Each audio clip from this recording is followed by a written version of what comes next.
농지은행 8년 이상 위탁 영농의 경우에는 직접 제촌 작용하지 않았기 때문에 제촌 작용에 따른 1년에 1억 양도세 감면은 불가합니다. 다만 처분명령이나 비사업용 농지에서 제외된다는 것입니다. 그렇다면 과연 농지법을 위반한 농지도 한국농어촌공사의 위탁 영농이 가능한지 여부입니다. 안녕하세요, 공인중개사 전주 부동산 닥터입니다. 지난 3월 29일 부동산 대책이 발표되었고 이에 대한 후속 조치로 8월 17일 개정 농지법의 일부 법령이 시행 중에 있습니다. 그런데 지난 3월 29일 부동산 대책에서는 농지법 개정 관련 내용뿐 아니라 비사업용 토지에 대한 양도소득세 중과세 관련 내용도 함께 발표되었습니다. 이와 관련해서 개정 농지법과 비사업용 토지 영상을 업로드하였습니다. 비사업용 농지를 제대로 이해하려면 농지법에서 규정하고 있는 농지 소유 제한이나 소유면적 상한, 위탁 영농, 농지의 임대차를 함께 이해해야 합니다. 오늘 영상은 비사업용 농지는 무엇이고 상속 증여받은 농지의 비사업용 판정과 양도소득세 관련 내용을 농지법과 함께 정리해 보도록 하겠습니다. 오늘 영상 시작합니다.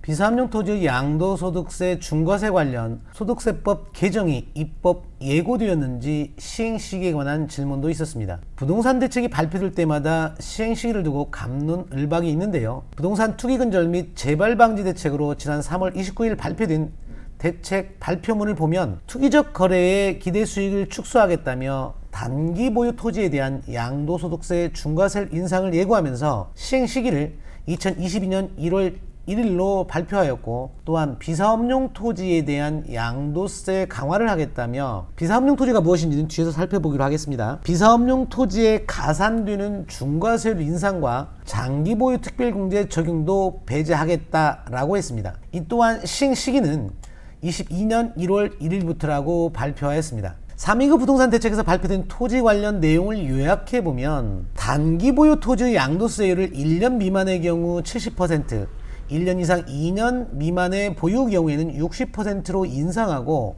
비사업용 토지의 경우 가산되는 중과세율을 현행 10%에서 20%로 인상하고, 무엇보다도 양도 차익에서 최대 30%까지 공제가 가능한 장기 보유 특별 공제 적용을 배제하겠다는 것입니다. 가산세율 인상도 인상이지만 사실 장특공제 배제가 더 큰 문제입니다. 지난 영상에서 10년 보유한 비사업용 토지 양도세를 비교해보니 내년에 양도되는 경우 현행 세액보다 2배 정도 세부담이 증가했습니다. 따라서 우리는 비사업용 토지가 무엇인지 잘 이해하고 대처해야 할 것입니다. 또한 제촌 작용 의무 없이 사업용으로 인정되는 주말 체험 영농 목적의 농지도 사업용에서 제외한다고 발표하였습니다. 개정 농지법 시행으로 주말 체험 영농 목적의 농업진흥청의 농지 취득은 불가하게 되었습니다. 주말 체험 영농 목적의 농지가 향후 농지 가격에 미칠 파장은 차치하고, 이 내용은 소급 적용은 어려울 듯하고 시행령 개정 이후 취득하는 주말 체험 영농 목적의 농지부터 적용될 것으로 보입니다. 시행 시기를 두고 내년에 대선인데 인상하겠느냐라고 질문하는 분도 계셨는데요. 양도소득세 중과는 소득세법 시행령 개정을 통해 가능합니다. 시행령 개정을 통해 가능하다는 것은 국회를 통과할 필요가 없다는 것이고, 앞서 살펴본 것처럼 3.29 부동산 대책에서 22년 1월부터 시행하겠다라고 전 국민을 대상으로 발표했는데, 만일 내년부터 시행 안 하겠다라고 하면 이게 더 웃긴 일이 되지 않겠습니까? 무슨 대국민 사기도 아니고. 물론 정확한 것은 법이 공포되어야 알 수 있는 일이지만 22년 1월 시행을 예고된 상태이니 내년부터 시행될 것으로 보고 대처 방안을 모색해야 할 것입니다. 비사업용 토지의 범위는 소득세법 제104조 3 제1항에서 규정하고 있습니다. 비사업용 토지란 토지의 지목별로 세부 규정이 있긴 하지만 쉽게 설명드리면 지목에 맞게 사용하지 않으면 비사업용 토지라고 생각하셔도 무방합니다. 예를 들어 제촌 작용하지 않은 농지나 부재지주 임야, 건물이 없는 나대지 등이 대표적인 비사업용 토지라 할 수 있습니다.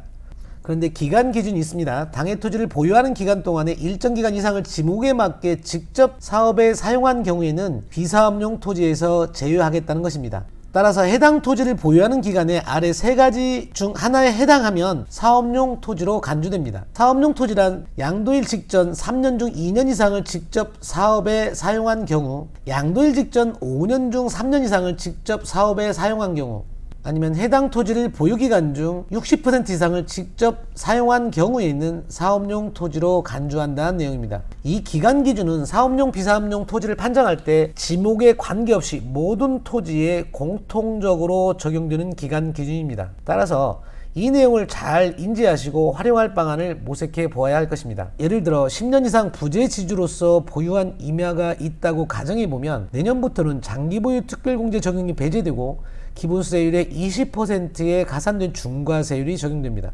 그런데 양도일 직전 소급에서 2년 이상 임야의 소재지나 연접시군구 또는 직선거리 30km 이내에 주민등록을 두고 사실상 거주를 하게 되면 장기보유 특별공제 적용도 가능하고 20%의 중과세율도 면할 수 있다는 얘기입니다. 다시 농지로 보면 비사업용 농지란 해당 농지를 보유하는 기간 중 앞서 설명드린 기간 동안 소유자가 농지 소재지에서 거주하지 아니하거나 또는 자기 경작에 이용하지 아니한 농지를 비사업용 농지로 봅니다. 흔히 비사업용 토지 할증 배제 기간이라고 하는데요. 2009년 3월 16일부터 2012년 12월 31일 기간에 구입한 토지는 양도 시기와 무관하게 비사업용 토지라 하더라도 사업용 토지로 보아 양도소득세 가산세율이 적용되지 않습니다. 그럼 어떤 경우에 비사업용 농지에 해당되는 것인지 살펴보도록 하겠습니다. 제촌을 하지 아니하거나 작용을 하지 않은 농지를 비사업용 농지로 봅니다. 이 말은 제촌이나 작용 둘 중에 하나만 하지 않아도 비사업용 농지로 보겠다는 것입니다. 따라서 농지가 비사업용을 면하기 위해서는 제촌 작용을 해야 한다는 것입니다. 특히 지난 8월 17일 개정 농지법 시행으로 농지 이용 실태 조사가 한층 강화될 전망인데요. 농지를 보유하고 있는 분이라면 주목해 보아야 할 내용입니다. 두 번째는 제촌 작용을 했다고 하더라도 도시지역 안의 농지는 도시지역으로 편입 후 일정 기간이 지나면 비사업용 농지로 보겠다는 것입니다. 먼저 제촌은 농지의 소재지와 동일 시군구나 연접한 시군구 또는 농지로부터 직선거리 30km 이내에 주민등록을 두고 사실상 거주하는 것을 말합니다. 제촌에 대한 예외 규정도 있는데요. 주한미군 이전에 따른 평택시 등의 지원 등에 관한 법률에 따라 수용된 농지를 대체하여 부동산 거래 신고 등에 관한 법률 시행령 제10조 제1항 3호에 따라 취득한 농지로서 해당 농지로부터 직선거리 80km 이내에 있는 지역에 제촌하는 자가 작용하는 농지는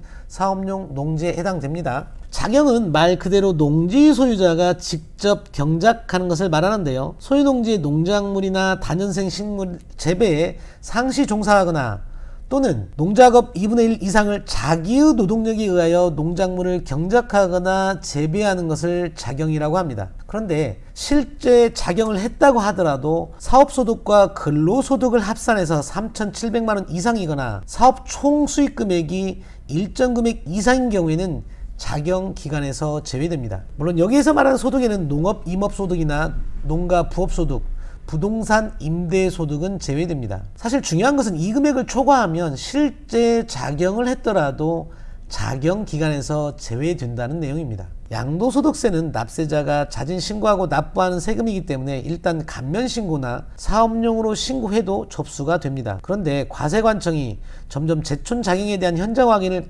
강화해가는 추세이기 때문에 추후 현장 확인을 통해 제촌 작용하지 않은 사실이 드러나면 양도세 추징은 물론이고 신고 불성실 가산세나 납부 불성실 가산세도 추가로 부담해야 되기 때문에 예전처럼 두리뭉실 넘어가겠거니 생각하면 낭패에 처할 수도 있다는 것입니다. 사실 이 제촌인데요. 제촌을 입증할 수 있는 서류가 주민등록 전입이기는 합니다만 필요한 경우 과세관청이 카드 사용 내역까지 제출을 요구하기 때문에 제촌의 개념을 단순히 농지 소재지에 주민등록만 되어 있으면 괜찮겠지라고 생각하면 곤란에 처할 수 있다는 것입니다. 다음은 작용 관련 내용인데요. 농작물의 경작에 상시 종사하는 경우에는 이론의 여지가 없습니다. 하지만 농작업의 2분의 1 이상을 자기의 노동력에 의하여 경작 또는 재배하는 것, 사실 이 내용이 애매모호한 조문이긴 합니다. 물론 사업소득과 근로소득을 합해 3,700만원 이상인 경우에는 실제 작용을 했다고 하더라도 작용기간에서 제외한다고 법으로 규정하고 있습니다. 그렇다면 소득금액이 3,700만원이 안 된다면 과연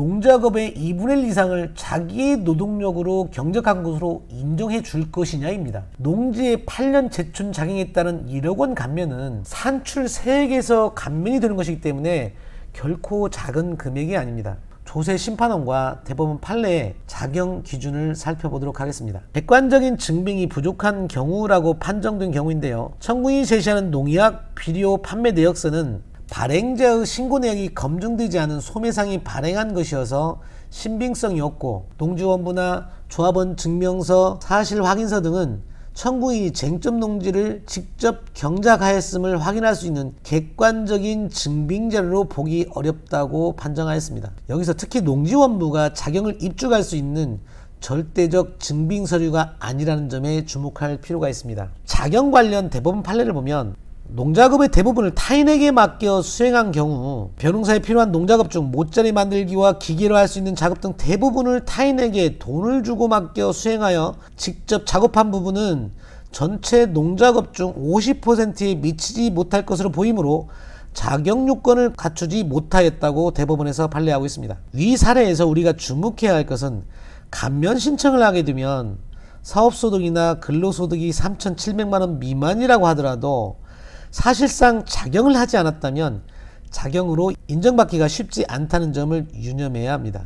감면 신청 금액이 크면 클수록 사실상 작용 여부를 현장 확인을 통해 엄격하게 판단할 것이기 때문입니다. 다음, 도시지역 안의 농지는 사실상 제촌 작용을 하였더라도 비사업용 농지로 보겠다는 내용입니다. 도시지역 안의 농지란 일부 군지역과 읍면지역을 제외한 특별시, 광역시, 세종시 등 시지역으로 국토계획 및 이용에 관한 법률에 따른 도시지역입니다.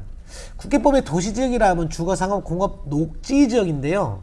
이 중에서 녹지지역이나 개발 제한 구역의 농지는 제외하겠다는 것입니다. 소재지역에 따른 비사업용 농지를 정리해보면 군지역이나 읍면지역에서 제외되는 시 이상의 지역 중 주거상업 공업지역으로 편입된 날이 3년이 경과한 농지는 제촌 작용 여부와 관계없이 비사업용 농지로 보겠다는 것입니다. 여기서 주거상업공업지역으로 편입된 날로부터 3년의 유예기간을 주는 농지는 도시지역으로 편입된 날부터 소급하여 1년 이상 제촌 작용한 농지이어야 합니다. 예를 들어 농지 구입 후 1년이 안 돼서 도시지역으로 편입된 농지는 즉시 비사업용 농지에 해당하게 됩니다.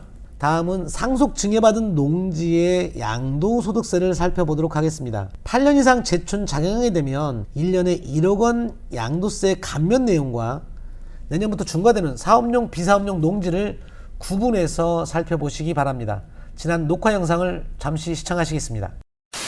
먼저 농지를 상속농지와 증여농지로 구분하고, 상속농지는 8년 이상 제촌 작용한 농지와 8년 이상 제촌 작용하지 아니한 농지를 상속받은 경우를 살펴보도록 하겠습니다. 8년 이상 제촌 작용한 농지를 상속받은 경우입니다. 이 경우는 매우 땡큐지요.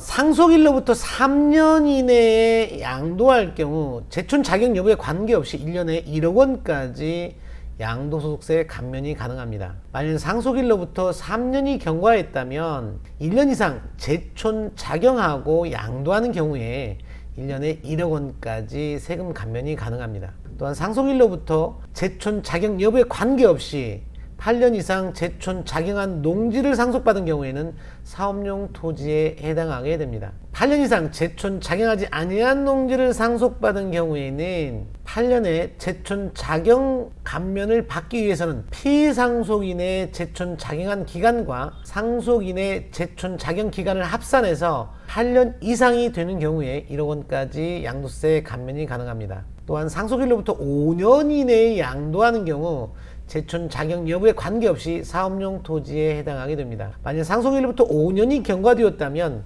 오롯이 상속인의 제촌 작용 여부로 사업용 토지 여부를 판단하게 됩니다. 8년 이상 제촌 작용한 농지를 증여받은 경우에는 증여일로부터 8년 이상 제촌 작용하고 양도하는 경우 1년에 1억 원까지 감면이 가능합니다. 증여일로부터 제촌 작용 여부에 관계없이 사업용 토지에 해당하게 됩니다. 정리하면 8년 이상 제촌 작용한 농지를 상속이든 증여받은 경우에는 제촌 작용 여부에 관계없이 언제든 사업용 토지에 해당하게 됩니다. 농지는 원칙적으로 제촌 작용을 해야 비사업용 농지를 면할 수 있다고 했습니다. 그런데 소득세법 시행령에서 제촌 작용하지 않은 농지라 하더라도 비사업용 농지로 보지 않는 농지가 있습니다. 비사업용 사업용이 중요한 이유는 내년부터 비사업용 토지의 양도소득세는 기본세율의 20%의 가산세율이 적용되고 장기 보유 특별공제 적용을 배제해서 세부담이 커질 수밖에 없기 때문입니다. 제촌 작용하지 않아도 비사업용 농지에서 제외되는 농지는 농지법이나 그 법률에 따라 소유할 수 있는 농지로서 대통령령으로 정하는 농지는 비사업용 토지에서 제외된다 라고 규정하고 있습니다. 따라서 농지법에서 소유할 수 있는 농지가 무엇인지 먼저 살펴보아야 합니다. 기존의 농지법에서 규정하고 있는 농지 소유 제한이나 면적 상한이 무엇이며 어떤 경우에 적법한 농지 임대차가 되는 것인지 정확하게 숙지해야 합니다. 이와 관련된 녹화 영상을 먼저 시청하시겠습니다. 농지 소유 제한과 농지 소유 상한에 관해 짚어보겠습니다. 먼저 농지 소유 제한 내용입니다. 농지는 헌법상 경자 유전 원칙에 따라 자기 농업 경영에 이용하거나 이용할 사람이 아니면 농지를 소유할 수 없다고 했습니다. 다만 아래 언급되는 농지는 농업인이 아니더라도 소유가 가능합니다. 따라서 아래 언급한 농지 이외에 농지를 소유하게 되면 농지법 위반이 됩니다. 주말 체험 영농 목적의 농업진흥지역 외 농지는 농업인이 아니더라도 소유가 가능합니다. 상속토지는 본인의 의지와는 상관없이 상속받은 거기 때문에 계속해서 소유가 가능합니다. 또한 8년 이상 농업 경영을 하던 자의 이농한 농지도 농사를 하지 않더라도 소유가 가능합니다. 여기서 이농의 의미는 반드시 주소를 옮겨야 하는 것은 아니고요. 8년 이상 농업 경영을 하던 자가 농사일을 그만두는 경우를 이농이라고 표현하고 있습니다. 농지 전용 신고를 한 자가 소유한 농지, 농지 전용 협의를 마친 농지, 이런 농지들은 이미 타용도로 전환을 했기 때문에 보유해도 무방하다고 볼 수 있는 거고요. 농업진흥지역 밖에 영농여건 분리 농지도 농업인이 아니라고 하더라도 소유할 수는 있습니다. 위탁 경영이 가능한 농지도 계속해서 소유할 수 있습니다. 지금 우리가 살펴보고 있는 내용이 무슨 내용이냐면, 농지는 원래 경자유전 원칙에 의해서 농사 일을 하지 않으면 농지를 소유할 수 없는 것이 원칙입니다. 다만 그 예외로 농사 일을 하지 않더라도, 농업에 종사하지 않더라도 농지를 소유할 수 있는 경우를 살펴보고 있는 것입니다. 다만 한 가지 우리가 여기서 기억해야 할 것은, 농지 소유가 가능하다고 해서 휴경을 하면 안 된다는 것입니다. 정당한 사유 없이 농사를 짓지 않고 놀리게 되면 처분 명령 대상이 되기 때문에 소유가 가능하다고 해서 정당한 사유 없이 휴경하시면 안 된다는 점 꼭 기억해야 할 것입니다. 이어서 농지 소유 상한 제도에 관해 살펴보도록 하겠습니다. 농지를 소유한 경우라 하더라도 농업인이 아니라면 일정 면적 이상을 소유하면 안 된다는 것이 농지 소유 상한 제도입니다. 주말 체험 영농 목적의 농지 소유는 세대원 소유농지 모두 합산해서 1000제곱미터까지만 소유가 가능합니다. 또한 상속농지나 8년 이상 작용 후 이농한 후에 소유한 농지라 하더라도 농업경영을 직접적으로 하지 않는다면 1만 제곱미터 이하까지만 소유가 가능합니다. 상속이나 이농 농지의 경우 1만 제곱미터를 초과해서 소유하고 싶다면 그 초과분은 반드시 한국농어촌공사의 위탁 임대 형태로 해야만 계속해서 소유가 가능합니다. 다음은 농지의 위탁경영과 임대차 관련 내용입니다. 여기서 농지의 위탁경영이나 임대차가 가능한 농지라는 것은 앞서 살펴본 농지 소유 제한에 해당되지 않아야 합니다. 당연한 얘기 같지만 이를 혼동해서 자주 질문을 하시기 때문에 설명드리는 것입니다. 농지의 위탁 경영이나 임대차가 가능한 경우는 본인이 소유하고 있는 농지가 적법하게 소유할 수 있는 농지이어야 한다는 것입니다. 위탁 경영은 농지 소유자가 타인에게 보수를 지급하기로 약정하는 것이고, 임대차는 타인에게 임대료를 받기로 하고 빌려주는 것이라고 생각하면 무방합니다. 따라서 법조문에서 언급한 사항 이외에 농지를 위탁 경영하거나 임대차를 하게 되면 농지법 위반이 된다는 점을 기억해야 합니다. 농지 위탁 관련 내용은 농지법 제9조에서 규정하고 있습니다. 농지를 소유하다가 특별한 경우에 해당되면 농지를 위탁 경영하는 것을 인정해 주겠다는 법의 취지인데요. 살펴보면 병역법에 따라 증집 또는 소집되는 경우 3개월 이상 국외 여행을 하는 경우, 청산 중인 농업법인이 소유한 농지, 질병, 취약 또는 선거에 따른 공직 취임하는 경우도 위탁 경영이 가능합니다. 다음은 소유 농지의 임대차 관련 내용입니다. 1만 제곱미터 이하 상속 농지나 8년 이상 작용 후 인용한 농지도 임대차가 가능합니다. 또는 1500제곱미터 미만의 한개 농지, 앞서 살펴보았던 위탁 경영이 가능한 농지도 임대차가 가능합니다. 또한 60세 이상 연령으로서 본인이 5년 이상 작용한 농지이면서 본인의 주소지에 해당하는 농지이거나 또는 연접 신고 소재 농지는 임대차가 가능합니다. 제촌 작용하지 않은 농지 중 사업용 농지로 보는 경우입니다. 다시 언급하지만 제촌 작용하지 않아도 사업용으로 보겠다고 해서 정당한 사유 없이 농지는 휴경하면 안 된다는 점을 꼭 기억해 두시기 바랍니다. 첫 번째가 주말 체험 영농 목적의 농지인데요. 지난 3.29 대책에서 주말 농장용 농지는 사업용에서 제외시키겠다라고 발표했기 때문에 소득세법 개정 이후 취득하는 주말 농장용 농지는 비사업용 농지로 간주될 것으로 보입니다. 다음 상속 개시일로부터 3년이 경과되지 아니한 농지입니다. 농지법에 따르면 상속 농지의 경우 상속인이 제촌 작용하지 않을 경우 1만 제곱미터 이하까지만 소유할 수 있는데요. 만약에 상속 농지가 그 면적을 초과하게 되면 농어촌공사, 흔히 우리가 농지은행이라고 하는 곳에 위탁 영농을 해야 합니다. 이때 말하는 상속농지는 피상속인, 즉 돌아가신 분이 8년 이상 제촌 작용하지 아니한 농지입니다.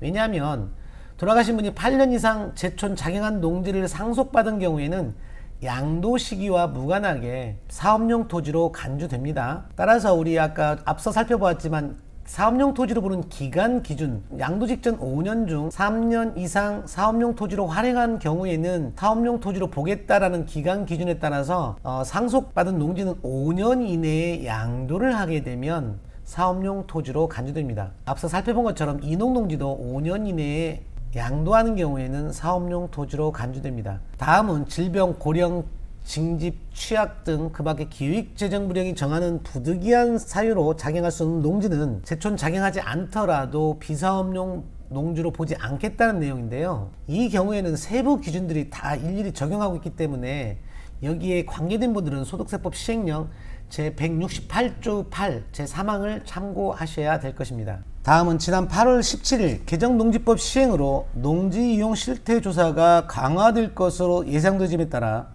관심이 많은 한국농어촌공사에 8년 이상 수탁하여 임대하거나 사용대한 농지는 제촌 작용하지 않더라도 비사업용 농지에서 제외하겠다는 내용입니다. 물론 농지은행 8년 이상 위탁 영농의 경우에는 직접 제촌 작용하지 않았기 때문에 제촌 작용에 따른 1년에 1억 양도세 감면은 불가합니다. 다만 처분명령이나 비사업용 농지에서 제외된다는 것입니다. 그렇다면 과연 농지법을 위반한 농지도 한국농어촌공사의 위탁 영농이 가능한지 여부입니다. 물론 모든 농지가 임대수탁이 가능한 것은 아닙니다. 한국농어촌공사는 농지 임대수탁사업 업무 지침에 따라 임대수탁 사업을 진행하고 있는데요. 한국농어촌공사 농지 임대수탁사업 담당자와 통화 결과 개정농지법 시행 이후 현재까지는 농지 임대수탁 업무 지침이 변경되지는 않았다고 합니다. 한국농어촌공사의 농지 임대수탁 업무 지침에는 임대수탁 제외 농지를 규정하고 있습니다. 예를 들어 국계법의 주거상업공업지역 소재농지, 개발계획구역이나 예정구역의 농지, 농지법 시행 이후 법인이 취득하여 소유한 농지, 주말체험용농 목적에 취득한 농지, 근저당 등 제한물건이 설정된 농지는 임대수탁 제외 농지로 규정하고 있습니다. 그런데 사실 농지법이라는 게 귀에 걸면 귀걸이, 코에 걸면 코걸이 아니겠습니까? 농지를 취득할 경우 반드시 받아야 하는 서류 서류가 농지 취득 자격 증명입니다. 그런데 농지를 취득할 때 영농을 하겠다고 농지증을 받고 제촌 작용하지 않으면 그 자체가 바로 농지법 위반이 되는 것입니다. 농지수탁 업무 담당자와 통화도 하고 업무 지침을 면밀히 살펴보았습니다. 시군구청장이 농지법 위반으로 처분 대상으로 결정한 농지는 임대수탁 제외 농지로 규정하고 있습니다.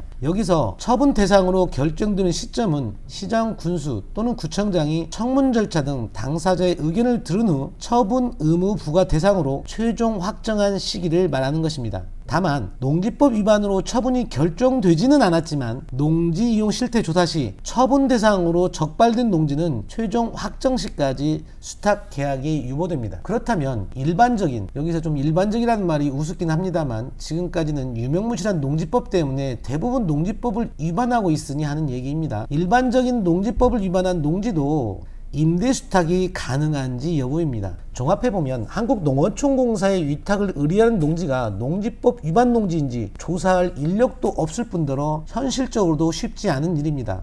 따라서 현행 농어촌공사의 농지 임대수탁 사업 업무 지침에 따르면 현재 내가 보유한 농지가 농지법 위반 농지라고 하더라도 농지법 위반으로 처분 대상으로 결정된 농지나 농지 이용 실태 조사에서 적발된 농지가 아니라면 한국농어촌공사 위탁 후 비사업용 농지를 면할 수 있을 것으로 판단됩니다. 앞서 굳이 현행 지침이라고 표현하는 이유는 8월 17일 개정농지법이 시행되었기 때문에 업무 지침이 변경될 수도 있어서 하는 얘기입니다. 앞서 언급했지만 양도소득세에서 농지를 제촌 작용에 따른 감면 요청을 하는 경우 과세관청의 현장 확인이 점점 강화되고 있는 추세입니다. 따라서 제촌 작용의 의미를 잘 이해하고 사업용 토지의 기간 기준을 잘 활용한다면 또 하나의 절세 방법이 될 수 있을 것입니다. 여러분의 슬기로운 부동산 투자 생활을 응원합니다. 감사합니다.